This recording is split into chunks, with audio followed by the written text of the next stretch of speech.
You just have to trust that you have the shoulder muscles of a small elephant.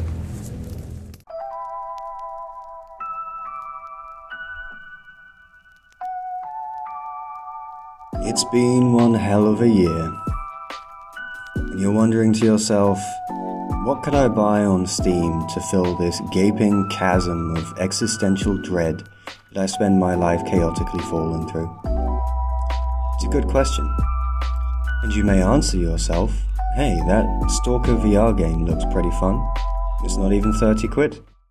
Yesterday, you said tomorrow, so just do it! Make your dreams come true! You know, looks a bit scary, but it's fun.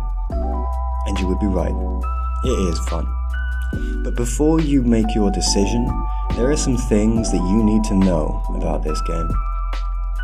So I've already made a couple of videos about Into the Radius, but I've realized that in those videos I told you absolutely nothing about anything. You're full of shit. Alright, thank you. Now shush. So, here's a basic gist of the game in 60 seconds or less.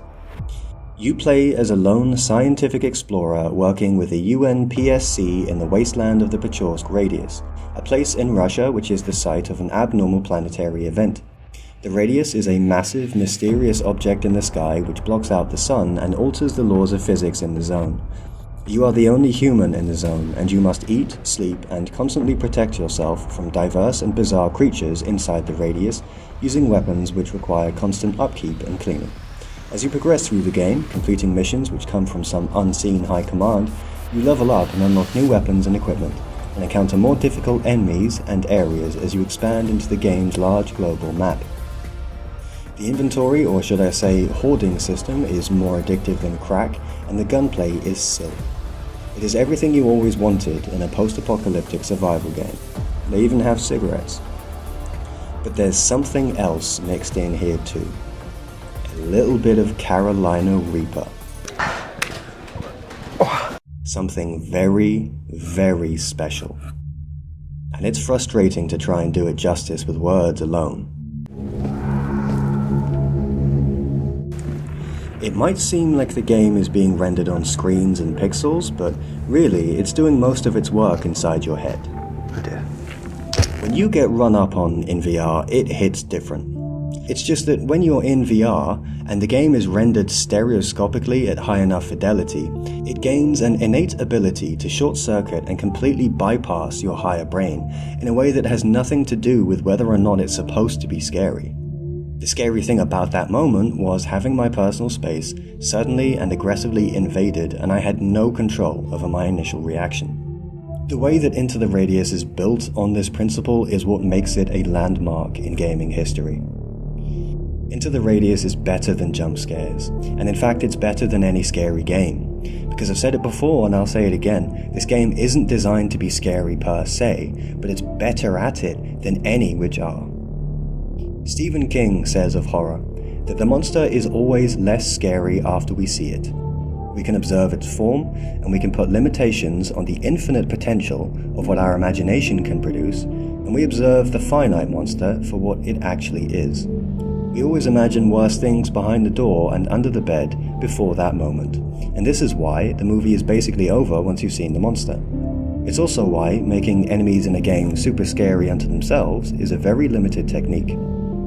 Into the Radius devs understand this concept deeply. There were many mistakes which they could have but did not make, and somehow they have achieved the impossible. They've created a sandbox for truly scary experiences, and it never runs out. It teaches you that you should never, ever let your guard down, because if you do, it snaps you back to reality. Shit.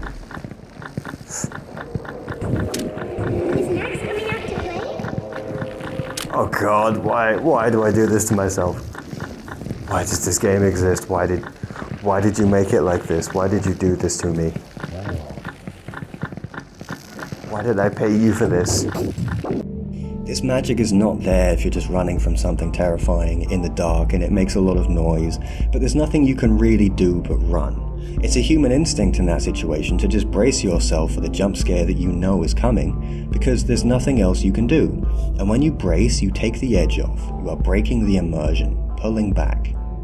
But you can't brace in Into the Radius, because technically there's nothing to brace against. Not one of the monsters in this game is actually scary on its own, out in the open, in daylight, when you're prepared for it and ready for it. But when you're creeping through the pitch black forest, hearing constant noises around you, deafened by the noise of your own footsteps, breath catching in your throat, you yourself are constructing the infinite possibilities of the monster where in most cases, there is no monster.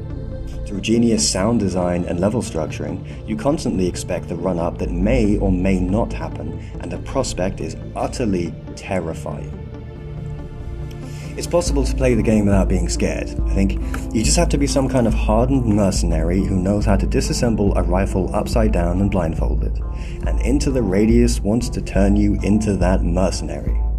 And that's my favorite thing about this game. I read a comment the other day from a person who suffers from PTSD, and they said that they use this game as a training simulator for high-stress situations.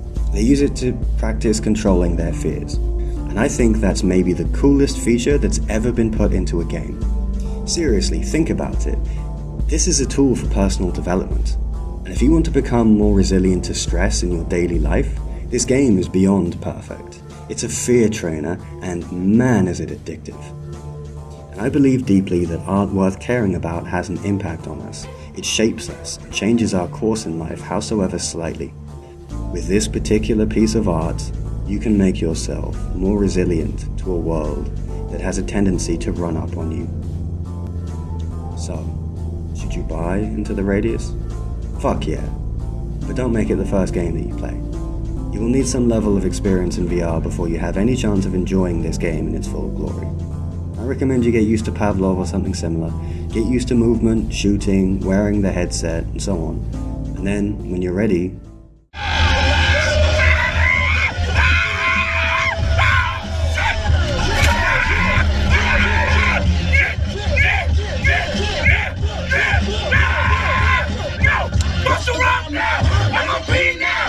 What you heard now?